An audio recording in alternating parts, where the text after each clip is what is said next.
గెలుపు కొరకే బ్రతుకు కష్టాలు రాని కన్నీళ్లు రాని ఏమైనా గాని ఎదురేది రాని ఓడిపోవద్దు రాజీ పడొద్దు నిద్రే నీకొద్దు నింగే నీకొద్దు నీలి కళ్ళల్లో మెరుపు మెరవాలి కారు చీకట్లో దారి వెతకాలి గాలి వాన నీలి కళ్ళల్లో మెరుపు మెరవాలి కారు చీకట్లో దారి వెతకాలి గాలి వానల్లో ఉరుమై సాగాలి తగిలే గాయాల్లో ధైర్యం ఉండాలి ఒకటే జననం ఒకటే మరణం ఒకటే గమనం ఒకటే గమ్యం గెలుపు పొందే వరకు అలుపు లేదు మనకు బ్రతుకు అంటే గెలుపు గెలుపు కొరకే బ్రతుకు కష్టాలు రాని కన్నీళ్లు రాని ఏమైనా కానీ ఎదురేది రాని ఓడిపోవద్దు రాజీ పడొద్దు నిద్రే నీకొద్దు నింగే నీకొద్దు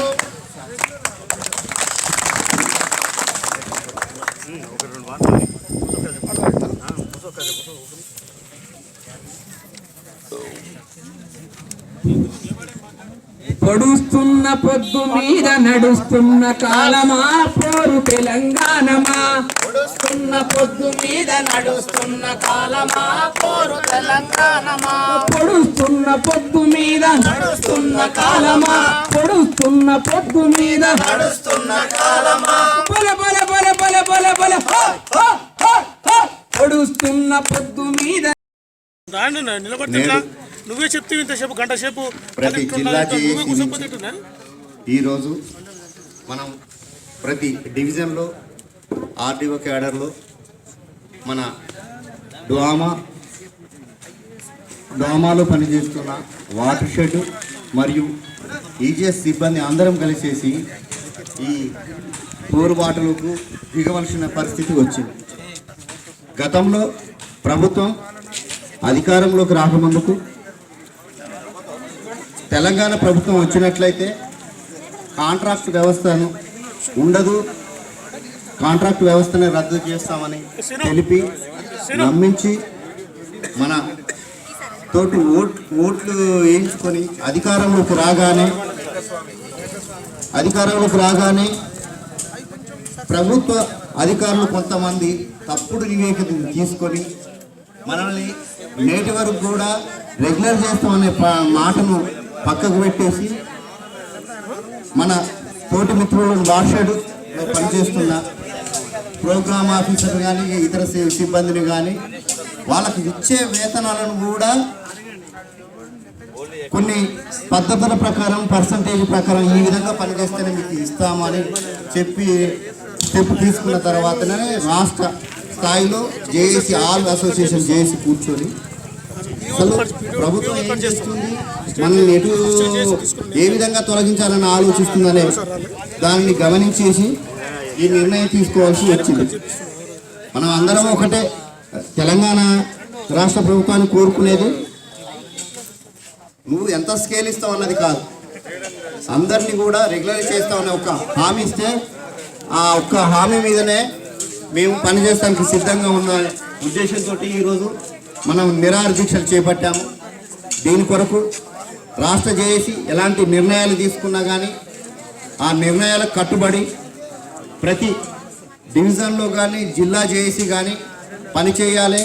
ఈ ఉద్యమం చేసేది ఏ ఒక్కరిని స్వార్థం కొరకు కాదు, డ్వామాలో పనిచేస్తున్న అందరి సిబ్బంది రెగ్యులరైజేషన్ కొరకు అనేది గుర్తించి ప్రతిరోజు రాష్ట్ర జేఏసీ ఏ రకమైన పిలుపు ఎలాంటి ఆదేశాలు జారీ చేస్తుందో ఆ ఆదేశాలకు అనుకూలంగా అందరూ పనిచేస్తూ మన ఉద్యమాన్ని ముందుకు తీసుకుపోవాలి.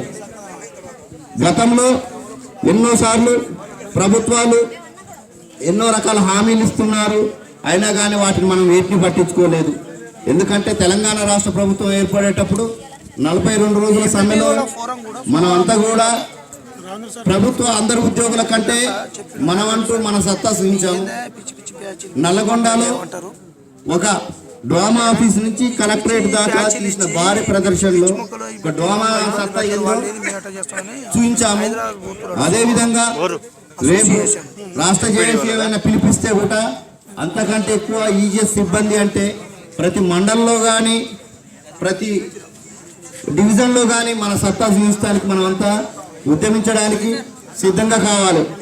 ప్రతి ఒక్కరు కూడా ఉపాధి హామీ సిబ్బంది అంటే వీళ్ళ నెట్వర్క్ పెన్బాడ్ ఇంజనీరింగ్ కన్సల్టెంట్గా పనిచేస్తున్నాను. అయితే మిత్రులారా, ఇక్కడ మన రెవెన్యూ డివిజన్ లెవెల్లో అందరూ రావడం జరిగింది. అయితే ఇక్కడ వచ్చిన వాళ్ళకి కూడా కొంచెం కన్ఫ్యూజన్ ఉన్నది. అంటే రెవెన్యూ డివిజన్లో ఎవరు డీల్ చేస్తారు ఈ ప్రోగ్రామ్ ఎట్లా అనేది కూడా.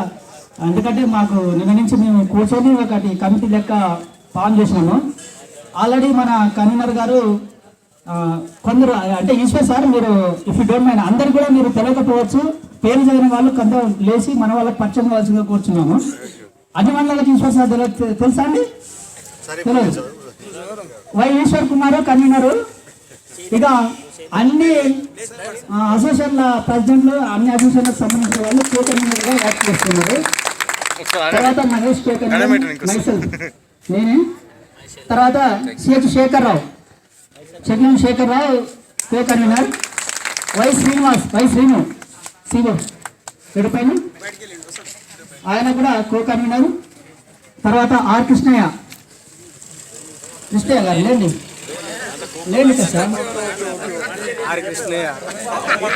రింగి కృష్ణయ్య, ఆర్ కృష్ణయ్య ఇంకా రింగి కృష్ణయ్య. తర్వాత Lingaiah, B Lingaiah Thimmapuram FIR. Sujith Kumar, okay Sujith Kumar ప్యూర్ అంటే అసిస్టెంట్ నుంచి చంద్రగారు. అంటే ఇది ఒక మన డివిజన్ లెవెల్ కమిటీ. ఈ కమిటీ రాష్ట్ర మన జేఏసీకి అనుగుణంగా పనిచేయడం జరుగుతుంది. వారు ఏ అయితే పిలిపిస్తారో ఆ పిలుపు మేరకు మేము పిలుపునిస్తాము. మనం అందరం ఈ సభను విజయవంతం చేసుకోవాలి. ఎట్టి పరిస్థితుల్లో కూడా వెనకడి చేసే ప్రసక్తి లేదు. ఇంతవరకు మనం ఉత్తేజపరుచుకుంటూ మన జేఈ గారు చాలా ఉత్తేజపూరితమైన స్పీచ్ ఇచ్చారు.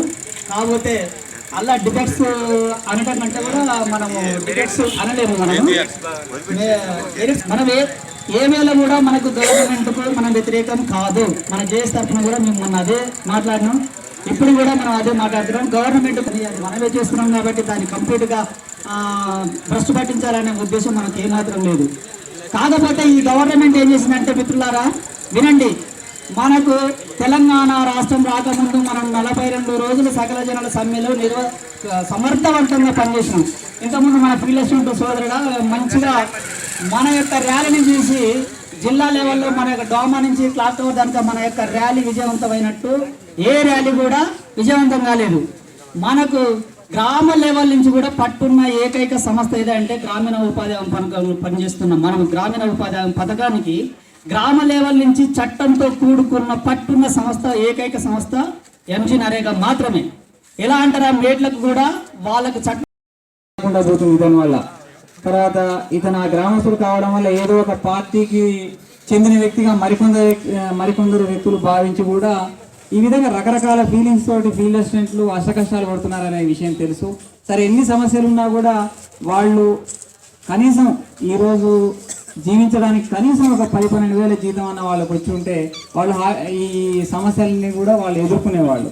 అదేవిధంగా ఇప్పుడు మేము ఉద్యోగం చేస్తున్నామంటే మాకు ఎన్ని డ్యూటీ పరంగా ఎన్ని ఇబ్బందులు ఉన్నప్పటికీ కూడా మా కుటుంబానికి సరిపోను స్థాయిలో వేతనం ఉండడం, ప్రతి సంవత్సరం ఇంక్రిమెంట్స్, ప్రమోషన్స్, ఉద్యోగం రిటైర్ అయిన తర్వాత పెన్షన్ లాంటి ఫెసిలిటీస్. ఒకవేళ పెన్షన్ లేనట్లయితే కొత్త స్కీమ్ కింద ఉద్యోగాలు ప్రభుత్వ ఉద్యోగం అయినట్లయితే వాళ్ళకు ఉద్యోగం రిటైర్ అయ్యే టైంలో పెద్ద మొత్తంలో డబ్బులు రావడం, లేకపోతే తాత్కాలిక పెన్షన్ స్కీమ్ లాంటి ఈ విధంగా మనం సుదీర్ఘకాలం ఒక ఉద్యోగం అనేది చేసినప్పుడు మనకు ఈ రోజుల్లో ఉన్న పెరిగిన ధరలకు అనుగుణంగా మనకు జీతాలు రావడం, రిటైర్ అయిన తర్వాత కూడా మన జీవితానికి భరోసా ఉండే విధంగా ప్రభుత్వాలు మాలాంటి ఉద్యోగస్తులకు ఈ స్కీమ్స్ ఉన్నాయి కాబట్టి మేము చాలా హ్యాపీగా జాబ్ చేయగలుగుతాం ఎన్ని ఒత్తిళ్ళు ఉన్నప్పటికీ కూడా. మరి అదే ఎన్ఆర్ఈఏ స్కీమ్కి వచ్చినట్లయితే ఫీల్డ్ అసిస్టెంట్ నుండి ఏపీఓ వరకు అందరూ కూడా పూర్తి టెంపరరీ బేస్. ఏపీఓ అంటే ఒక మండల స్థాయి అధికారి అయ్యింది కూడా అతనికి అతి కొద్ది మొత్తంలో జీతం ఉండడం, ఇంక్రిమెంట్స్ ఏవి లేకపోవడం. కాబట్టి ఈ కష్టాలతోటి మీరు దిగిన సమ్మె అనేది పూర్తిగా న్యాయం, అందులో ఎటువంటి సందేహం లేదు. కాకపోతే ఈ రోజున్న ప్రభుత్వం మరి మీ మీద ఎందుకు దృష్టి పెట్టలేదన్నది నాకు అర్థం కావడం లేదు. అయితే ఇప్పుడు మాకు వీడియో కాన్ఫరెన్స్లో చెప్పింది ఏంటి అని అంటే, రేమండ్ పీటర్ ప్రిన్సిపల్ సెక్రటరీ గారు మీరు ఎఫ్ఏలు టీఏల గురించి చెప్పారు. వాళ్ళు సమ్మె చేసినప్పటికీ కూడా మీరు మేట్లను పట్టుకొని తప్పనిసరిగా ఫిట్టింగ్ చేయించాల్సిందే. ఈ తెలంగాణ హరితహారం అనే కార్యక్రమాన్ని తప్పనిసరిగా దిగ్విజయం చేయాల్సిందిగా వాళ్ళు బాగా గట్టిగా చెప్తా ఉన్నారు. మాకు మోరల్గా మీకు మద్దతు ఉన్నప్పటికీ కూడా మేము ఏం చేయాలనేది మాకు అర్థం కాని పరిస్థితి. మరి ఉన్న విషయాన్ని నేను మీకు చెప్తూ, సరే మీరు ఏదో ఒక విధంగా మీ డిమాండ్స్ను ప్రభుత్వం నెరవేర్చాలని మేము కూడా గట్టిగా ఆకాంక్షిస్తూ మరి ఈ అవకాశం ఇచ్చినటువంటి మిత్రులకు ధన్యవాదాలు తెలుపుకుంటూ మా యొక్క సెక్రటరీ తరఫున మీకు పూర్తి సంఘీభావం ఉందనే విషయం తెలియజేస్తూ సెలవు తీసుకుంటున్నాను. Thank you. Raymond Peter! Down, down! Raymond Peter! Down, down! Raymond Peter! Down, down! खबरदार खबरदार Raymond Peter! खबरदार! खबरदार खबरदार Raymond Peter! खबरदार!